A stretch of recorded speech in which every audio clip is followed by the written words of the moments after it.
Bem-vindos à segunda temporada da nossa websérie Entre Vidas e Lembranças, um espaço para a gente falar sobre assuntos profundos e que fazem parte da nossa vida.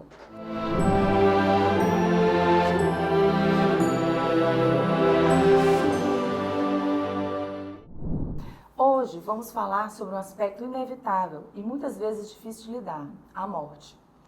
Ela é um processo natural da vida, mas nem sempre estamos preparados para enfrentá-la, seja de forma repentina ou anunciada. Para nos ajudar nessa conversa tão importante, temos a honra de receber a doutora Laiane de Carvalho Ribeiro, médica com atuação em cuidados paliativos.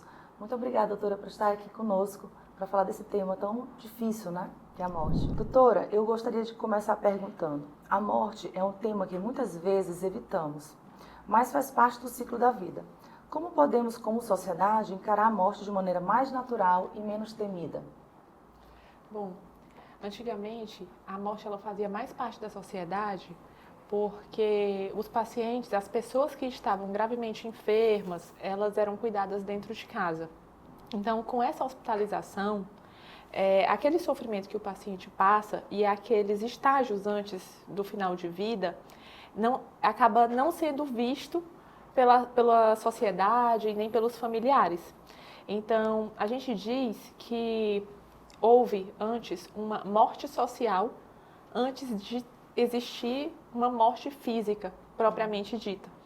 Então, quando a gente fala de pacientes internados, né, pacientes doentes, uma morte anunciada, vamos dizer assim, né, que o paciente tem aquele tempo de ir piorando aos poucos até realmente chegar no final de vida, existe antes essa morte social, quer dizer, ele já saiu do contexto dele, ele já saiu do trabalho, já saiu da convivência de amigos e de familiares. Então, como nós não vemos, a gente tende a não aceitar e achar aquilo muito longe. Um outro formato é nós mesmos. Então, assim, pessoas saudáveis, nós não tendemos a analisar quanto tempo de vida a gente tem, né? Então, quando somos surpreendidos por um fato, nem sempre, aliás, a maioria das vezes que esse fato nos surpreende, a gente também não consegue enfrentar o pensamento e dizer, bom, e se hoje tivesse sido o meu último dia? E se isso realmente tivesse me levado ao fim? Ou se essa condição realmente for me levar para a morte? O que ainda dá tempo ser feito? Então, essa pergunta, ela é uma pergunta difícil para pessoas saudáveis. Sim. Né?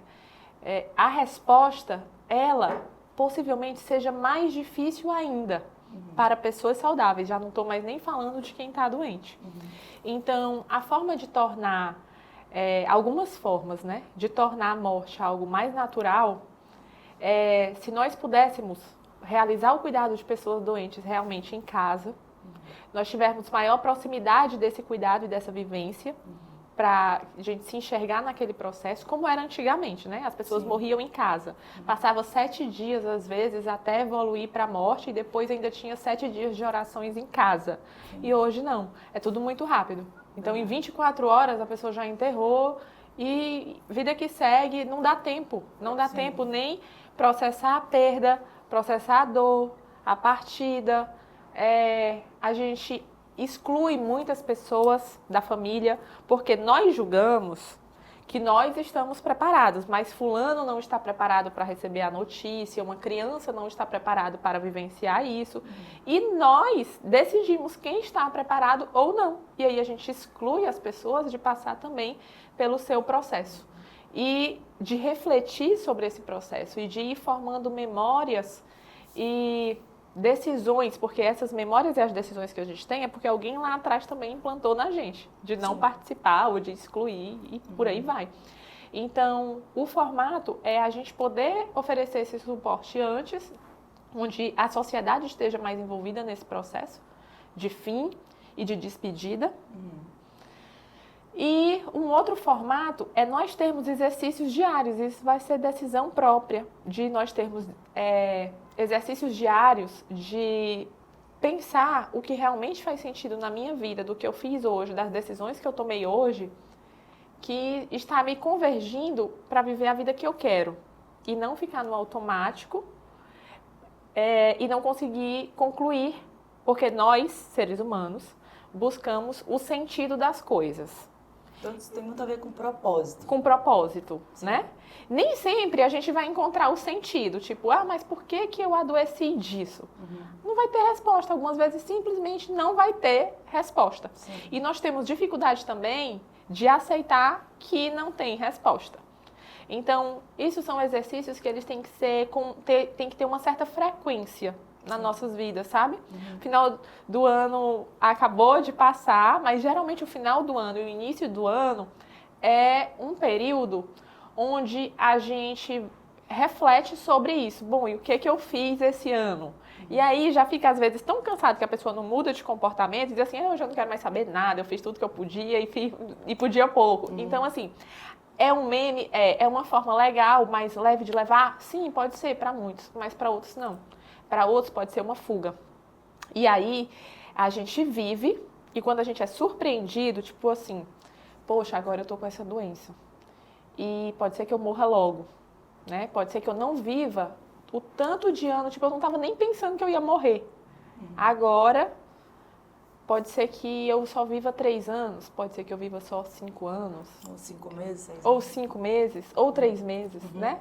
Então, assim, e aí quando a gente traz isso para perto, bom, e se eu morresse daqui a 1 ano? O que eu faria e o que eu não poderia deixar de fazer nesse 1 ano? Quando a gente faz essas perguntas... Não, e nem necessariamente estando doente. Não estando doente, eu tô falando pra gente, pra pessoa, pra trazer para a sociedade. A nossa resposta é como trazer para a sociedade. Então, Sim. primeiro, participar da vida dos doentes. Entendi. É uma forma. Sim. Segundo, é trazer a pergunta para mim. E se eu morresse nesse ano? Sim. O que eu não poderia ter deixado de fazer? Qual é o sentido de eu ter vivido? Será que eu cumpri o sentido? Sim. E dentro desse sentido, o que está na minha responsabilidade e na minha capacidade de fazer? E eu não fiz. Por quê? Sim. Porque eu gastei tempo me chateando com gente que não tinha nada a ver, perdendo tempo com situações que não tinha nada a ver. Que não eram importantes. Que não eram importantes. A gente perde tempo com bobagem e deixa de focar no que faz sentido. Sabe por quê? Porque aquilo que faz sentido dá trabalho. Sim. Aquilo que é importante dá trabalho. E às vezes, na verdade a maioria das vezes, nós não queremos ter trabalho. Então a gente foge. Então a gente muitas vezes vive sem o sentido e sem esse senso de fim, de finitude, porque a gente foge da responsabilidade de fazer o que a gente está aqui para fazer. Entendi. Então, é interessante, eu acho que pensar na morte, ele traz uma reflexão muito grande de autoconhecimento, né, isso tudo. Então, assim, como você falou, a história de perder tempo, né, com algo que não é importante e, principalmente, não aproveitar o tempo que tem, que a gente não sabe quanto tem. Eu costumo dizer que a vida é como aquela ampulheta, aquela areia que vai descendo e a gente não sabe quanto tem. Né? Tá descendo e um dia vai acabar e a gente não sabe quanto que tem lá. Então, cadê o perdão que eu tenho que dar? Cadê o perdão que eu tenho que pedir? Por que esperar, né? Então a gente fica adiando como se fosse viver para sempre. E se a gente for parar para pensar, são formas de se colocar. Falar sobre a morte é refletir justamente sobre a vida. O que eu estou fazendo? Como que eu estou vivendo? Porque se chegar ao final, acabou. Às vezes não dá tempo nem dar tchau. Né? E se a gente disser assim, eu estou vivendo.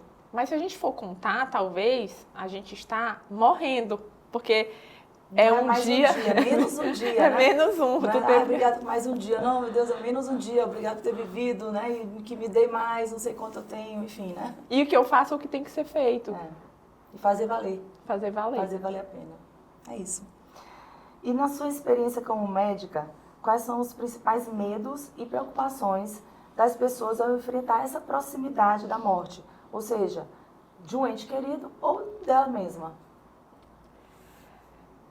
Da pessoa, geralmente, não conseguir concluir tarefas, ciclos, deixar pendências. Então, quando a gente se enxerga nesse papel, poxa, eu deveria ter feito isso que eu não fiz. Então, o maior arrependimento, né, de quem está morrendo é a perda de tempo. Perder o tempo com a coisa errada. Nosso maior patrimônio é o nosso tempo, né? E eu costumo dizer também lá na empresa, na nossa funerária, que não tem caminhão de mudança, né? Atrás do carro funerário, fica tudo. Então, são só as experiências, o amor que deu, o amor que recebeu é que fica, né? No final das contas. Exatamente. E para a família, a maior preocupação é de livrar a pessoa da dor, da perda, do sofrimento. Tipo assim, a família tem dificuldade de aceitar. Tem mais dificuldade de aceitar do que geralmente a família tem mais dificuldade de aceitar do que o próprio paciente. E aí, nesse momento, é quando muitas vezes o paciente não se sente visto. Em qual sentido? A pessoa está sabendo que está morrendo, a pessoa está sabendo que, tipo assim, ai, não quero mais lutar, eu só quero descansar. Sim. E aí a família chega e diz, tenha fé, creia, seja forte, você não pode desistir. Sim. Então, tipo, cara, para. Eu só quero desistir. Entende? Então, assim, a gente precisa respeitar. A dificuldade da família é grande, dos amigos, né? A gente quer fazer alguma coisa, quando a gente, na verdade, não pode fazer nada. E, às vezes, o fazer seria respeitar o tempo, a força e a fé daquela pessoa. Porque quando ela quer descansar, já não é porque ela não tem fé, é porque ela já entendeu. Que o ciclo dela encerrou. Né? E falando dos arrependimentos, eu também lembro que uma vez eu vi um livro que dizia também que um dos arrependimentos maiores é a pessoa ter vivido uma vida que não foi escolhida por ela mesma. Viver para agradar os outros, né? Para agradar alguém ou para ser importante para alguém, mas não fez suas escolhas genuínas por ela mesma. Né? É um dos grandes arrependimentos. E é um dos arrependimentos que eu digo mais trágicos e mais, assim, difíceis. Porque o nosso papel enquanto profissional, um deles é ajudar o paciente que tem tempo, né? Aquele paciente que teve uma morte prevista, né? Ele está avisado que ele tem um certo tempo de vida, ajudar essa pessoa a finalizar os ciclos. Então, o próprio paciente vai ter suas respostas. Bom, o que é importante que eu poderia ter feito e que eu não fiz? Isso, isso, isso. Sim. O que dá tempo? Isso, isso, isso. Então, a gente ajuda a organizar essas ideias, esses pensamentos e esses sentimentos para que a pessoa tenha aquela sensação de completude. Bom, isso aqui ficou organizado, já conversei com fulana, questões financeiras, questões de bens. Então, dá tempo da pessoa se programar. Mas quando ela viveu a vida do outro, é difícil. E também outra dificuldade da família é justamente essa organização. Né? A gente vê muito tabu também na família, que se for falar disso, for falar de inventário, se for para evitar, no caso, ou se falar, por exemplo, até mesmo de plano funerário, né? de comprar, de escolher, enfim, a pessoa acha que tá chamando a morte, então que está antecipando, está acelerando, e na verdade é uma questão de planejamento, de organização, de principalmente respeitar o desejo da pessoa, como é que ela quer. Ela quer ser sepultada, ela quer ser cremada, ela quer usar qual roupa. Então, eu já tive até uma conhecida minha que falou assim, a mãe dela estava muito doente, a mamãe já queria dizer qual era a roupa, que ela, eu não quero saber disso, mãe, não quero saber. Quer dizer, por que não? Né? Por que não ouvir, por que não atender o desejo? E isso torna bem mais leve para a família que está ficando e para a pessoa que está indo, porque quando existem esses acordos, né, tem várias questões que envolvem esse planejamento do fim de vida, do planejamento da morte. Para o paciente, porque ele vai se sentir no centro, no controle, ele vai dizer assim, bom, eu quero que seja feito isso. Então, ele vai saber que ele tem uma família, e que ele tem amigos, e que ele tem pessoas que vai atender os seus desejos, mesmo quando ele não estiver mais entre nós, mesmo que seja com o corpo, né? A gente vai atender esses desejos. Para a família, por quê? Porque é mais emocionalmente mais leve a gente responder, eu vou fazer assim porque minha mãe queria que eu fizesse isso.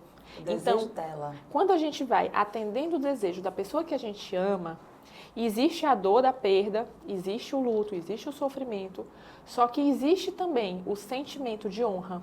E aí você está honrando a pessoa em todo o tempo, de fazer aquilo que ela planejou e aquilo que ela pediu. E existe a outra questão, que é uma questão financeira mesmo.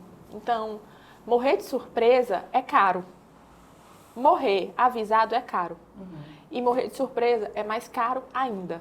Então, os prejuízos que ficam, ele deixa de ser só emocional, deixa de ser só o sofrimento da perda, do luto, para tu ter questões burocráticas difíceis.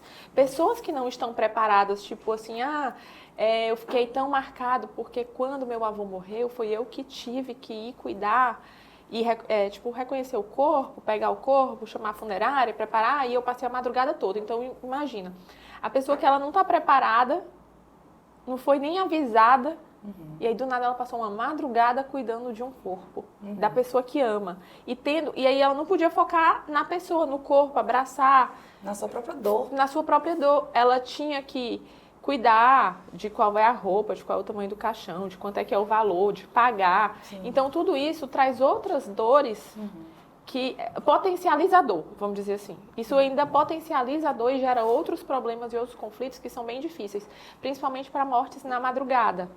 Então, você acordou porque recebeu uma ligação do hospital que o seu parente morreu. E aí você tinha tempo e não se preparou. Sim. Né? E bom é quando a pessoa tem dinheiro para resolver, porque quem não tem? Eu já tive situação que me marcou muito, da família chegar e dizer assim, doutora, eu tenho quanto tempo para tirar o corpo? Porque eu não tenho onde colocar. Então eu tenho que esperar chegar de manhã, pedir um dinheiro emprestado para poder eu fazer essa parte. Sim. E assim, eu sei que tem pacientes e famílias que são extremamente pobres e que têm projetos do governo que ajudam, mas tem famílias que têm condições, na verdade, uma boa parte das famílias, né, tem condições, mas não organizam simplesmente pelo preconceito. Sim. E aí aquilo que deveria ser um momento simbólico de despedida passa a ter um problema a mais, que é um problema burocrático e financeiro que já deveria ter sido resolvido antes.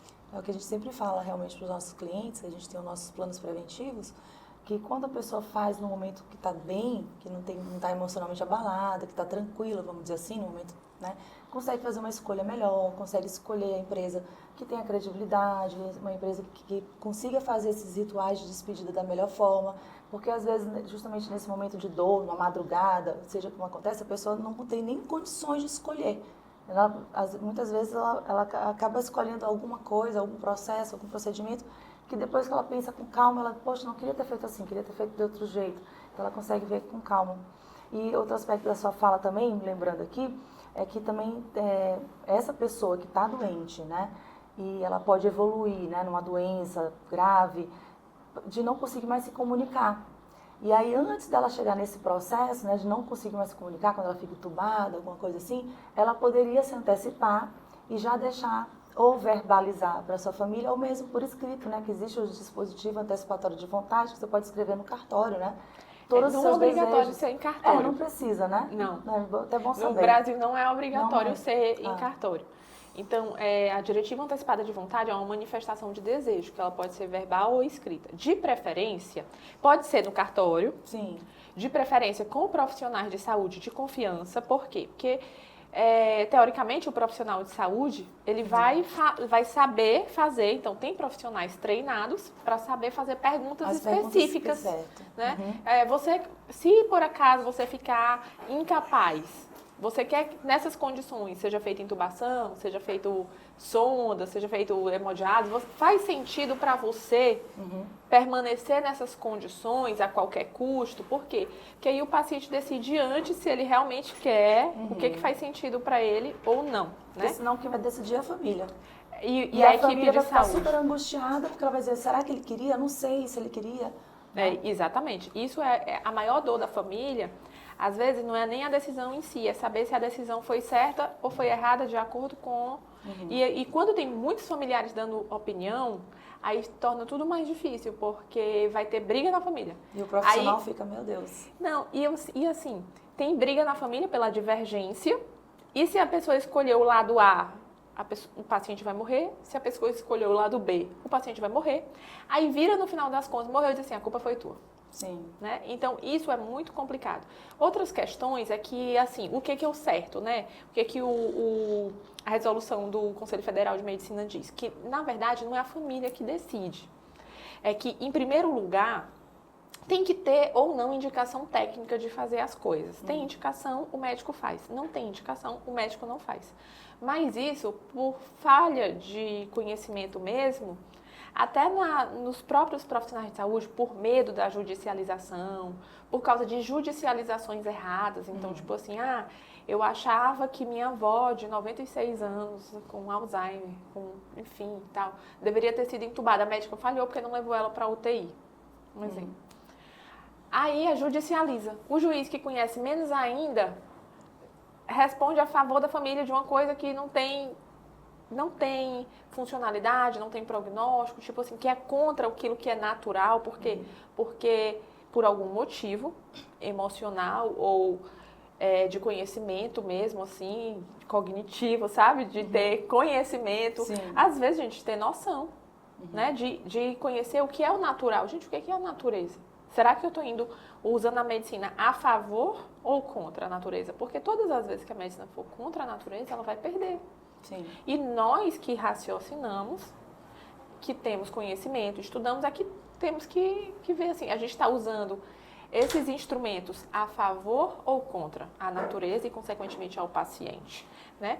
Então, termina que, às vezes, a equipe que deveria decidir, a equipe não decide. Aí passa a bola para a família. A família tem menos conhecimento ainda. Aí causa esses conflitos. Eu quero A, eu quero B. Os dois vai dar em morte. Sim. Depois a família se culpa. Só que pode causar um sofrimento maior. Maior, né? E a família se culpa e vai ter brigas, vai ter discussões. E assim, e o pior de tudo é que aquela pessoa que às vezes decide, ela pode levar uma culpa para o resto da vida, que é uma culpa que não é dela. E ela entra num quadro de depressão que não sai nunca mais. Então, eu já cansei, já tive vários casos de pessoas que o colega perguntou assim, você quer que eu entube ou não? Aí a pessoa respondeu, não, eu não quero que entube. É claro que naquelas condições o paciente não tinha indicação de entubar. Sim. Mas por medo, insegurança, falta de conhecimento, alguma coisa assim, o colega perguntou, você quer que eu entube ou não entube? A familiar respondeu da forma certa, não entuba. Só que o fato do paciente, um pai, uma mãe, ter morrido, e os irmãos diziam assim, mas você mandou não entubar. Ela sozinha já ia ter a culpa própria, mas tendo outras pessoas para ainda acusá-la, anos de depressão e uso de medicamentos controlados e comprometimento da vida. Então, assim, poxa, tu não morreu só o paciente. Morreu um relacionamento familiar, vários relacionamentos familiares, morreu a história daquela pessoa que não necessariamente tinha que ter aquela responsabilidade. Mas, voltando, a questão da diretiva antecipada de vontade, ela nos deixa mais leve para tomar essas decisões. Quando nós temos um familiar que diz assim, eu não quero ir para UTI, eu não quero andar de ambulância, eu não quero passar sonda no meu nariz, eu não quero ser entubado. Então, quando a pessoa já deixa essas coisas definidas, mesmo que sejam em brincadeiras, assim, na hora do churrasco, quando eu morrer, ninguém chore. Então, assim, sempre, às vezes tem alguém na família que diz assim, quando eu morrer, eu não quero que faça isso, aquilo, outro. É uma forma da pessoa dizer o que ela quer e o que ela não quer. E aí a gente precisa resgatar. Quando isso não está claramente dito ou descrito, a gente precisa resgatar. E aí, o que ela dizia a respeito desse tema? Eu lembro, porque quando a gente começa a resgatar em família, eu lembro que a vovó dizia isso mesmo. Aí começa a trazer de volta. Um dia ela falou que não queria isso. Então, ela falou que não queria fulano. Não era para avisar nem para fulano nem para fulano. E a gente começa a respeitar. Sim, e aí a gente, com essa tua fala, a gente vê a importância de falar. Falar da morte, falar do assunto, né? Porque a gente consegue justamente compartilhar com o familiar os nossos desejos, né? E nesse momento difícil de decisões, facilita ao grupo médico e também aos familiares, porque já se sabia dessa decisão do paciente, né? E você falou de morte natural, e eu lembro que certa vez eu li que existe a ortonásia, a distanásia, não é isso? Ortotanásia. Distanásia. Tem um deles que é a morte natural, né? A ortotanásia, ela preza pela morte natural, que é o dos cuidados paliativos. Então, os cuidados paliativos, ela preza pela morte que é natural. Então, existe muito uma associação entre cuidados paliativos e morte, né? Tipo assim, porque já fui pro paliativo, porque não tem mais o que ser feito. E isso é uma informação completamente errada. E a nossa missão de vida do paliativista, a primeira, é desmistificar os conceitos errados sobre cuidados paliativos, que a maioria, inclusive, dos profissionais de saúde propagam informações erradas. Então, o que é um dos objetivos de cuidados paliativos? É oferecer qualidade de vida, quer dizer, qualidade de vida. Vida. Vida. Né? Para pacientes e familiares que tenham uma doença potencialmente fatal. Então, essa doença, ela pode me levar à morte? Pode. Se ela pode me levar à morte, eu entro em cuidados paliativos. Só que aí tem o paciente dos cuidados paliativos que fica curado, mas eu vou promover qualidade de vida naquele contexto daquele paciente. Tem aquele paciente de cuidados paliativos que ele não vai ficar curado. Ele vai ficar doente, ele vai ter aquela doença a vida toda. Só que tem formas que a gente vai promover qualidade de vida e vai buscar que essa doença evolua rápido ou que ela evolua. A gente geralmente não consegue deixar a doença crônica parada. Ela vai evoluir, ela só vai evoluir ou mais devagar ou mais rápido. Então é um paciente que não vai curar, mas ele vai melhorar e ele vai ter recaídas ao longo da vida dele. Mas nessas recaídas tem tratamento, aí melhora de novo. Aí ele nunca cura, ele só cai de novo, melhora de novo. Então, eu já li situações de pacientes que recebem o diagnóstico de uma doença ameaçadora da vida, né? E que ela entra logo em cuidados paliativos, assim que recebe o diagnóstico, e muitas vezes o prognóstico dela era de 6 meses de vida, e que tem 3, 4, 5, 10 anos de vida. Vive muito mais. Muito melhor, por causa justamente dessa qualidade que ela traz. E um ponto importante até a questão emocional, né? Que interfere também nessa qualidade dessa vida que ela tem para levar. Todos nós estamos morrendo. Todos nós. Eu não estou sabendo de nenhuma doença, mas eu estou morrendo. Vou morrer em algum momento. Ainda que seja de envelhecimento. Exatamente. Então, outro dia eu vi até uma jornalista que escreveu livros, né? Ela estava em cuidados paliativos, que ela estava com câncer, né? E ela foi visitar uma amiga que estava com câncer, e ela atravessando a rua para ir para o hospital, ela quase foi atropelada. Então, assim, ela não ia morrer do câncer, ela ia morrer de atropelada. Então, assim, a gente está sempre, todo mundo está suscetível, né? Mas então vamos voltar aqui para os cuidados paliativos, que eu acho esse tema muito interessante. O que você falou a respeito desse apoio emocional e o espiritual está dentro do conceito de cuidados paliativos. Porque essa qualidade, no conceito, ela diz assim, promover qualidade de vida para o paciente e para a família que tem uma doença potencialmente fatal no aspecto físico, com o controle de dor e outros sintomas que causem desconforto para o paciente, nos aspectos emocionais, nos aspectos sociais e no aspecto espiritual. Então, existe um sofrimento espiritual que pode causar grande transtorno no físico. E eu costumo dizer, gente, às vezes as pessoas estão tão mal fisicamente, mas é só pela carga espiritual.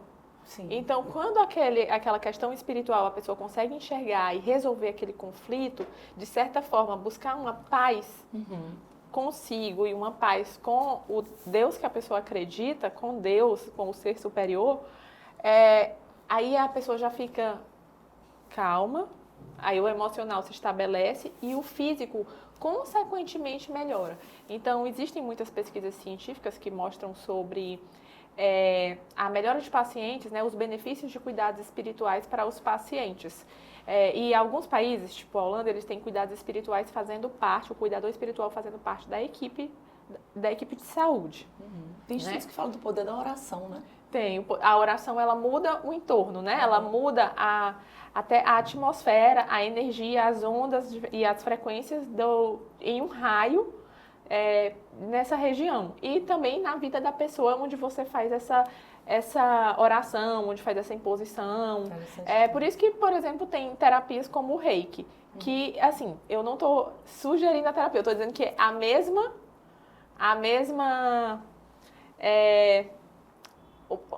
base científica, vamos dizer assim, né? De fazer, de usar essa imposição de mãos, de fazer, emanar essa energia, direcionar esse pedido, essa força.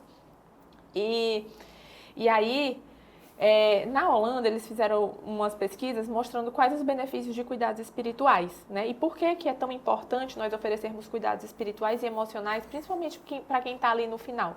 Porque às vezes essa pessoa, ela manifesta uma dor física de difícil controle, ela manifesta infecções de repetição, quer dizer, o corpo dela vai estar ali de alguma forma tentando transmitir algo que é espiritual.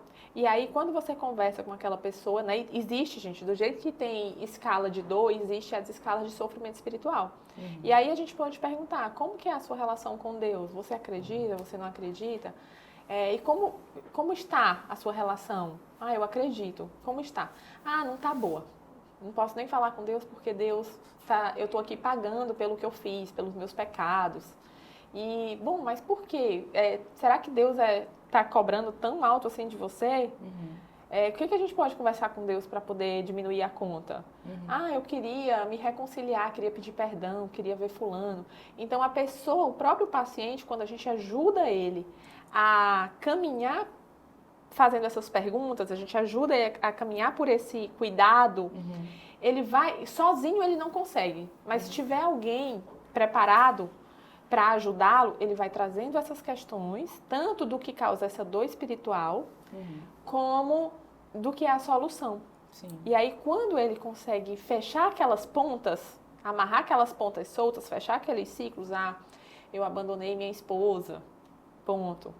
Eu tenho um filho que eu engravidei uma pessoa e aí eu nunca conheci esse filho, eu queria saber onde está o meu filho. Sim. Né? Então, quando a pessoa, eu fiz algo, eu fiz um negócio e eu desonrei com aquele negócio e hoje eu sou próspero, mas eu só tenho dinheiro. Sim. A paz eu não tenho.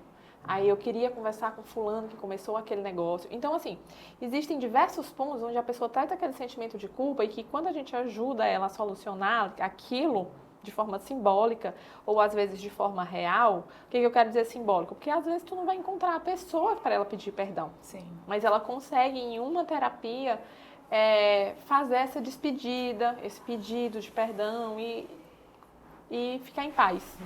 Outras vezes, não, tu vai ter que trazer alguém mesmo para poder resolver aquele conflito. E aí você percebe que o paciente melhora. Ele já não usa mais a quantidade de remédio que ele usava, ele até pode usar. Mas você percebe que você sai de remédios mais fortes, como um opioide, como uma morfina, um fentanil, uma metadona, aí você desce para a dipirona, e às vezes o paciente esquece até de tomar a dipirona, porque ele já está em paz. Então, fica uma coisa bem mais leve. É interessante porque tem muitas situações que a família não quer dizer para o paciente que ele está com uma doença incurável ou que existe a proximidade da morte, a possibilidade da morte. Eles escondem do paciente, do familiar que está doente, né? Isso é péssimo, porque esse familiar ele não consegue justamente fazer isso, fechar esses ciclos, né? E assim a gente for imaginar, poxa, você queria estar sendo avisado sobre a sua vida ou você queria ficar a parte da sua própria vida? O que é justo? Porque assim, isso é completamente errado do ponto de vista bioético, né? Porque a gente respeitando o princípio de autonomia, então o diagnóstico ele é do paciente para ele tomar aquelas decisões. Tem algumas situações onde dá para você gerenciar, por exemplo, vou dizer, o paciente muito idoso, já debilitado, já vinha com várias doenças ao longo do tempo, já tem um extremo de idade. E aí aquele paciente você acabou descobrindo que ele tem câncer, mas o diagnóstico câncer já não muda mais no fim, porque já está muito debilitado. Sim. Aí você chegar para aquela pessoa que é idosa, que tipo, meu Deus do céu, ela não vai entender muito, ela vai entender logo o câncer como algo muito pesado. E pode até debilitá-la mais. Debilitá-la mais, tipo, a gente tem que ponderar. Faz sentido mesmo eu chegar assim, Dona Maria? A senhora tem que saber que a senhora tem câncer, porque a bioética diz que eu tenho que lhe dizer. Sim. Entendeu? Aí não, calma, gente. Independente do diagnóstico, a pessoa já está ali num processo. Outras não. Outras pessoas ainda são jovens ou ainda são idosas, mas são pessoas rígidas, pessoas com capacidade de decisão. Faz sentido. Assim, impacta. Tem alguma diferença para aquela pessoa. Aí, cara, você tem que gerenciar a vida do outro é injusto e, inclusive, é errado, né? O paciente que precisa saber. E a gente, quando os familiares estão muito resistentes em dar esse tipo de diagnóstico, eu não quero que fulano saiba, a família precisa de cuidado, né? Então, nós profissionais precisamos disponibilizar de mais tempo e atenção para aquela família para entender, assim, por que você tem o direito de saber e sua mãe não tem esse direito? De saber, de decidir o que é importante, de priorizar as prioridades dela, porque... Usar bem esse tempo, né? Porque o que acontece? Quando é que eu quero priorizar a prioridade do outro? Tipo, eu que tenho que dizer o que é prioridade para o outro? Né? Porque é minha mãe, porque é meu filho. Não, calma aí. Vamos então cuidar da pessoa que é dominadora, né? A pessoa que quer controlar a vida do outro, dizer assim, vamos lá. Vamos para a sua vida e para o que é seu e o que realmente lhe pertence. E a partir daqui já não é mais seu. Isso não é amar, é você justamente respeitar que essa pessoa precisa saber e decidir por si. Então, que amor é esse que vai privar o outro do que é importante para ela? Eu assisti um filme da Disney que fala Cloud, o nome do filme. E é um rapaz, né, que está com câncer. E ele escutou, ele teve uma recaída, estava em tratamento e tal. Escutou os médicos falando que não tinha mais como curar, né? E aí ele escutou e tomou a decisão. Eu não quero mais me submeter a tratamentos, eu quero viver bem até meu último dia. E ele, tanto o cabelo passou a crescer novamente, ele parou de fazer a quimioterapia. E teve um momento, e ele continuou no colégio, tudo normal, seguindo a vida dele o máximo que ele podia. E aí chegou um momento que ele caiu nele, porque estava todo mundo combinando a festa de final da escola. Ele, por que eu estou aqui se eu não vou chegar lá, né? Nesse sentido. E aí tem um diálogo muito bonito dele com a mãe, que me chamou a atenção justamente pela essa lucidez, né? Vamos dizer assim, da mãe principalmente. E que a mãe falou que a vida é como se fosse um quadro, e que está todo mundo tão dentro do quadro que não consegue ter uma visão do todo, e que ele está tendo essa visão do todo, justamente porque ele tem essa noção dessa finitude. E aí tem um outro diálogo também que eu achei muito importante, é que ela está com o caderno na mão e ela começa a perguntar: onde você quer morrer? Como você quer morrer? Que música você quer para tocar no seu funeral? E eu disse, meu Deus, uma mãe fazer a pergunta dessa para o filho é de uma serenidade, né? Que é algo assim, quase uma utopia, né? A gente imagina isso, porque ninguém quer tocar no assunto, né? E aí tem muito disso, de fazer respeitar o desejo dessa pessoa que está doente, né? Eu digo que é uma evolução espiritual muito grande, né? E eu já tive a oportunidade de cuidar de pessoas assim. E como me marcou, e como me transformou cuidar de pessoas que aceitaram, sabe? Que aceitaram e que, na verdade, queriam organizar o fim. Eu acho assim, eu ficava assim, meu Deus, que oportunidade de cuidar de pessoas. Porque, na verdade, ali eu estava como médica, como profissional, mas a pessoa me ensinava muito, porque eu refletia muito. Sempre vai ser uma troca, né? Todas as vezes é uma troca, a gente está aprendendo. Né? Todos os dias. Mas essa serenidade de você decidir, tipo, parece que a pessoa descansa, ela encontra um local de paz, onde ela consegue conversar tranquilamente sobre isso, e é tão diferente quando a pessoa busca esse lugar de dizer assim, realmente, na hora que for, tá tudo certo, eu quero deixar no ponto.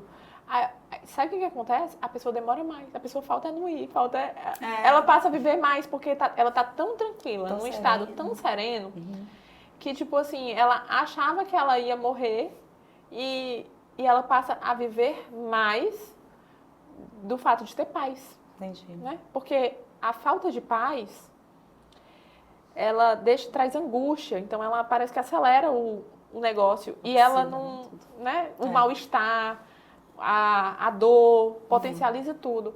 Então, quando a pessoa encontra esse local de paz e ela diz assim, nossa, eu quero que fulano seja avisado, não é para incomodar a minha família, quando eu morrer, só é para chamar o pessoal depois de 7 dias, que é para minha família descansar. Ter esses dias para minha família, sabe? Sim. Então, assim, a gente vê, meu Deus, que estado de amor, de graça e de paz, onde a pessoa pensa até no descanso de quem realmente está ficando. Então, a gente está falando aqui muito sobre pessoas que estão enfrentando uma doença, né, e ameaçadora da vida, Mas e essas mortes repentinas, né? Um acidente de carro, né? Que, nossa, a família não se preparou. Que conselho você daria para essa família? Como lidar com esse luto, né? Essa perda?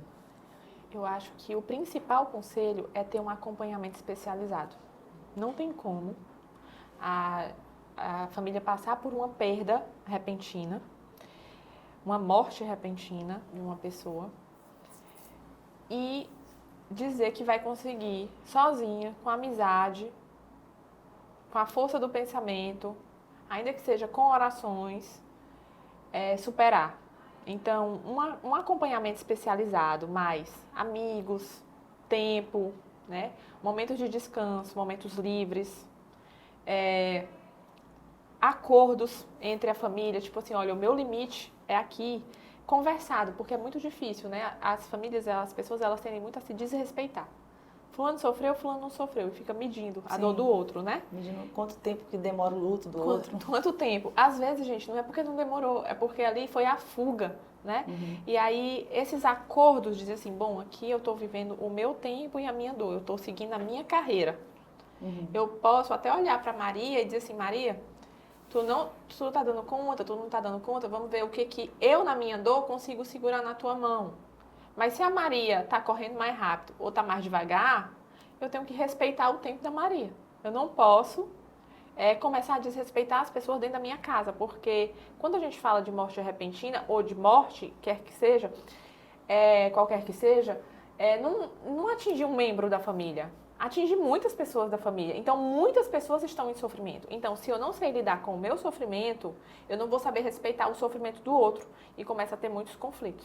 Então, a gente precisa ter, primeiramente, buscar esse local de paz, de se cuidar, de respeitar o outro, mas tem que ter equipe especializada para acompanhar, porque sozinho a família vai ficar muito tempo desestruturada e até causar outros danos, outros conflitos, outros rompimentos na família que poderiam ser evitados, mas pelo julgamento as pessoas se afastam.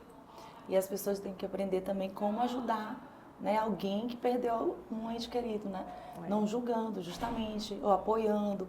É uma coisa que as pessoas não têm esse pensamento, mas, por exemplo, alguém que perdeu alguém, principalmente nessas situações repentinas, tudo desanda. O financeiro, o cuidado com a casa. Às vezes tem filho pequeno, a pessoa não tem cabeça para nada. Então, essa rede de apoio pode também ajudar. Demais. Fulano, você está precisando que eu faça supermercado na sua casa? Levar uma criança para a escola e trazer coisas simples. E na escola ver como é que está a vida da criança, né, do filho. Então, dar esse suporte, né, da sociedade, acolher esse lutar. As pessoas parece que não querem, né? Parece que hoje a felicidade tem que estar, aquela positividade o tempo todo. Que não é né? real. Que não é real, né? Diante da dor, da perda, principalmente quando a perda de criança, é tão difícil lidar com a dor, a mãe lidar com a dor, o pai lidar com a dor, que às vezes um casal que se amava tanto, que, enfim, que tinha uma ótima relação, às vezes se separa só pela dificuldade de lidar com a perda. Então, é importante ter familiares, amigos e uma equipe para ajudar, porque precisa ter alguém de fora para enxergar esses pontos, os pontos críticos, e dizer assim, olha, vamos voltar para o centro, vamos voltar para o objetivo, que é você ficar bem e todos ficarem bem. Porque se for só por amizades, assim, o que acontece? Quando é só família e amigos, cada um defende um ponto. Aí, fulano é injusto, fulano não é. Então fica muito assim, do que eu acho e do que eu sinto. E não enxerga o todo para poder conduzir aquela família, aquele núcleo, aquele grupo de amigos, de cuidadores. Porque tem isso.